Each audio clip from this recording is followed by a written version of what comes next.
Democrats' divisions test Biden's front-runner strength. Video by CNN. Detroit AP. The ideological divisions gripping the Democratic Party intensified on Wednesday as presidential candidates waged an acrimonious battle over health care, immigration, and race that tested the strength of early front-runner Joe Biden's candidacy. The former vice president was repeatedly forced to defend his decades-old political record against pointed attacks from his younger, diverse rivals, who charged that Biden's 8-year relationship with President Barack Obama was not reason enough to earn the Democratic nomination. The attacks on Biden in the second presidential debate were most vivid coming from California senior Kamala Harris, had. When pressed, Biden repeatedly leaned on his relationship with Obama. Slideshow by Photo Services. War. The dynamic showcased the challenges ahead for Biden and his party as Democrats seek to rebuild the young and multiracial coalition that helped Obama win 2 presidential elections.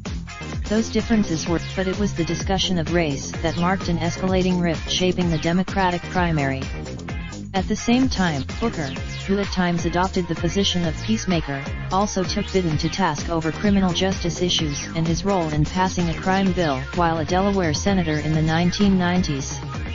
When Biden fought back in Detroit, a city where Democrats desperately need strong minority turnout to beat Trump next year, Biden, 76, repeatedly clashed with the 2 black candidates in the race, as well as the only candidate of Mexican heritage, all of whom are more than 2 decades his junior.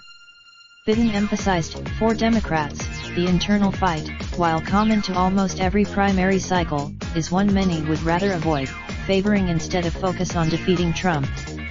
Several candidates Biden's struggling 2020 competitors see no better way to undermine his candidacy than raising questions about his commitment to black voters and women.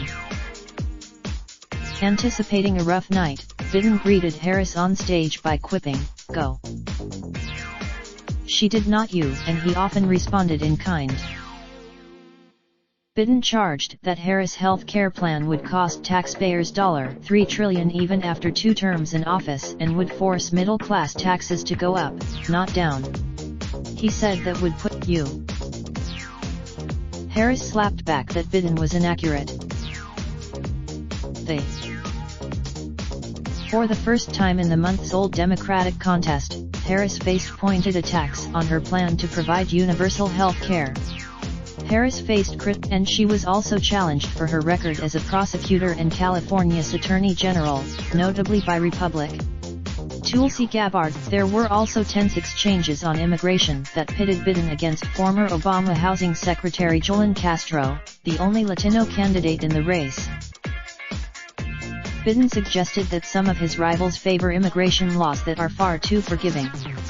Castro, people. Castro shot back at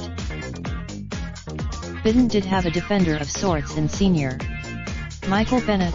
While the first primary votes won't come for 6 more months, there is a sense of urgency for the lower-tier candidates to break out. More than half the dire stakes have forced many Democrats to turn against one another in recent weeks. But their common foe, one of them, Washington government. Jay Inslee, we. People's reported from Washington. Associated Press. Raindrop, drop top, top smoking, no cooking the hot pot. Fucking on your bitch, yeah, that. Looking up in the park,